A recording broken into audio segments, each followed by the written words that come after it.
Hey, I'm gonna try my best not to get emotional during this, but no promises. So I've been doing this for a while now, the whole YouTube thing. Like way before this channel was ever created, I've been making videos of varying levels of technical quality for over a decade and across multiple channels. This video will mark 250 total uploads on the Oshieman or Oshie YouTube channel.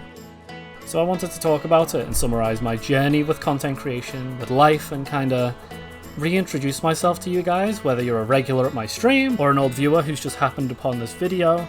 Hi, I'm Oshie, but my real name is Ryan. It's a really strange feeling to say that I've spent over 12 years creating content for YouTube. Of course, it hasn't been 12 years of uploading daily, or anywhere even close to daily. Hell, regardless of how often I release them, most of my older videos are outright unwatchable by today's standards.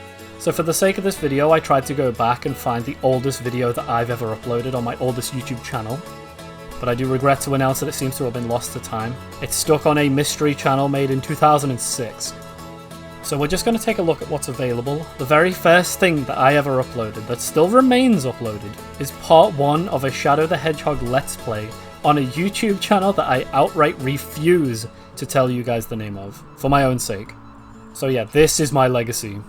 And I don't care if you don't like Shadow, because, well, I do. Yeesh. I genuinely can't even watch these without cracking up at how awkward they are. You know, whether they're awkward or not, whether they're high quality or not, none of that stuff really matters to me now looking back. These videos to me are some of the earliest, I guess you could say undercooked attempts at me trying to find myself and trying to build something that I enjoyed along the way. Of course, at the time I was making those videos, I had my fair share of people that inspired me to keep creating, keep talking, and keep publishing videos that made me proud in the moment.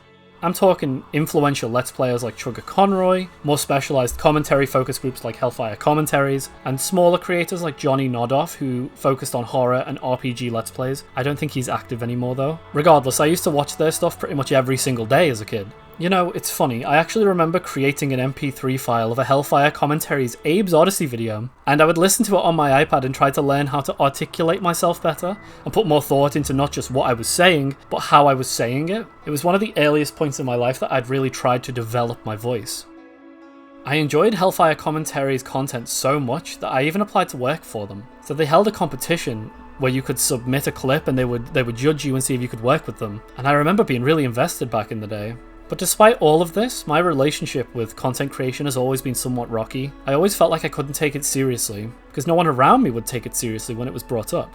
Like, I've never really been good at maintaining a schedule, my real life has been pretty turbulent to say the least, and I would routinely question if I'm even capable of creating videos that anyone would want to watch. Like, am I cut out for this? Am I even remotely entertaining to watch? And so the whole time while questioning this, I would keep creating videos, and over time, I've dabbled in a lot of different niches, I've changed focus, I've changed the style of my delivery, I've changed my interests, and I've grown a lot as a person in general. I've made some videos that absolutely banged, and I've made some videos that honestly weren't my best works, sometimes both. And I've made videos that were of a huge sentimental value to me. You know, whether I've been hurting, whether I've been happy, I've always turned to this to express it. This has been one of the most consistent outlets of creativity for me. And what all of this is leading to is that I want to talk about something that I went through recently.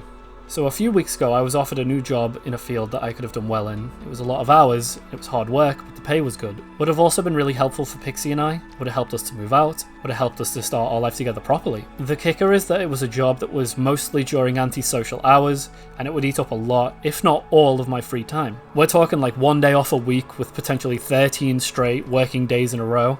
So naturally, I was conflicted about accepting the position. One of the main reasons I was so conflicted is because, for years, I've berated myself as someone who could have done better, someone who could have done more with what I had, and one of the constants of my life has been comparing myself to everyone around me, and kind of using that to pull myself down.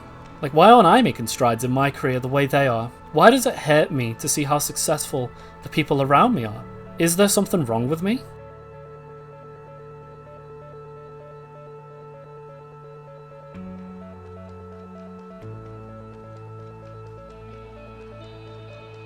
So I looked at this job and it felt to me like a real person job, the kind of thing that I could tell the people around me and have them acknowledge that I was doing something important, something real. It was something that I wouldn't have to draw attention away from for worries that people would judge me for doing it. Something that would demonstrate my growth, my maturity. It was almost like proof that I'd grown, right? But it weighed on me. I've always been the kind of person who values spending time on the things that are important to me, making things that I like to make, and spending time with the people who mean the most to me. So to be offered something like this, something that would be so good for me, something so good for us, but having it come at the cost of giving up most of the things that I love to do, was one of the most conflicting emotions I've ever felt. To cut a long story short, I made the decision to decline the position that they offered me, and to continue working in the job that I currently have. You know, the same job that I've routinely complained about, talked down about, and generally been pretty negative about. And you might be asking why? Well, the truth is that I questioned a lot of the things that I had over the years just come to blindly accept about myself and the people around me. I looked at content creation and streaming as something that I couldn't talk to people about. It's always been something that my elders don't really understand, and something I've always felt that my peers look down on. But I've been left asking questions like, am I wrong to put my selfish desires above something like this? Am I too old to be thinking like this? I don't have the answers. But one of the main reasons that I didn't want to take this job was because it would stop this. It would stop me from making YouTube videos, it would stop me from streaming, it would come to dominate a lot of my free time. It's likely that I'd rarely even get to see my fiancée, and I don't want to pay that price.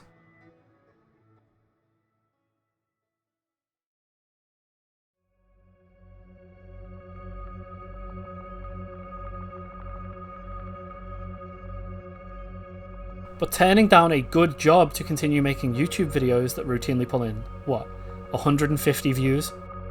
Spending my free time streaming to an audience of, what, 20 to 30 people?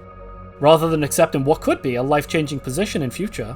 Working relentlessly on scripts and editing, only for the videos that I make to bomb? It just sounds naive, doesn't it? In fact, it sounds outright stupid when I put it on paper.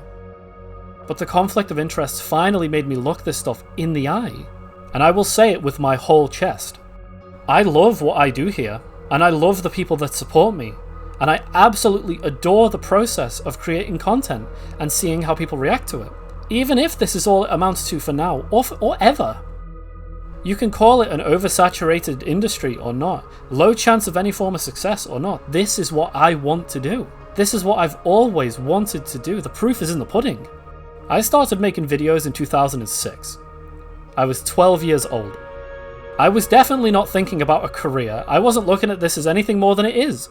It's just something that I love to do. Speaking, forming connections, and having discussions with people about the pieces of media that I love. Sharing those moments with other people. And working hard to better myself and the things I make every single day. And the thought of leaving all of this behind to pursue a career that I have no doubt would be beneficial for us, but doing it for superficial reasons like wanting to demonstrate growth, just feels like the wrong move for me.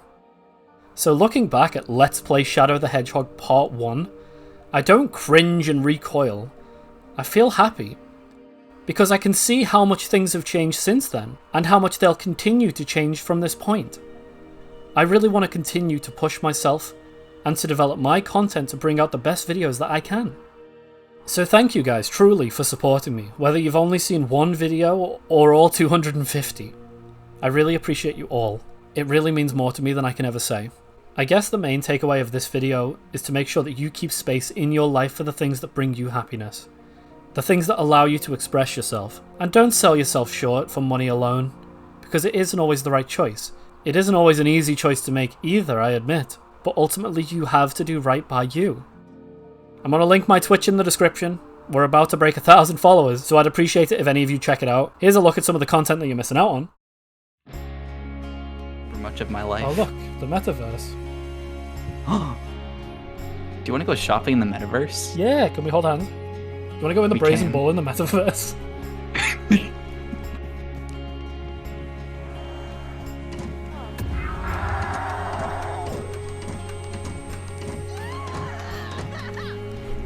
What the fuck? Oh, hi!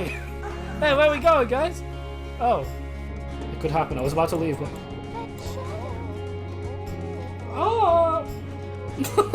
That wasn't funny at all. That was terrible. I wasn't ready. I didn't have time. I hate that I make webcam jokes so much. 90% of my stream is me going, look, I'm a plane! Woo! Oh, no, no. Hold on, I'm a submarine.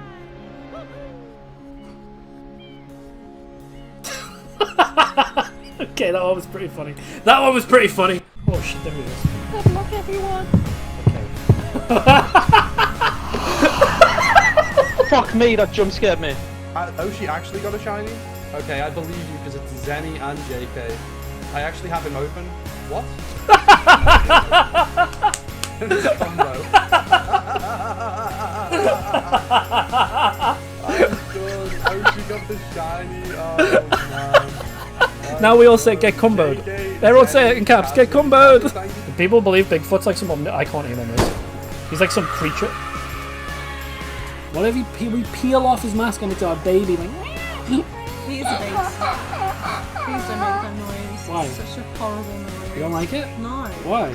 No one likes it. You're like, oh, I'm so broody, I love babies, and then I'm like, yeah, because you make, it's not a baby noise, it's like, it's a Ryan pretending to be a baby noise. I can do another baby impression. No. You want to hear it? Oh, let me guess, it's me. Yes. It was going to be your voice. Do an impression of me. Okay, here we go. Anyways, thank you guys so much. Have a wonderful day, and I'll see you all very soon. Here's to 500.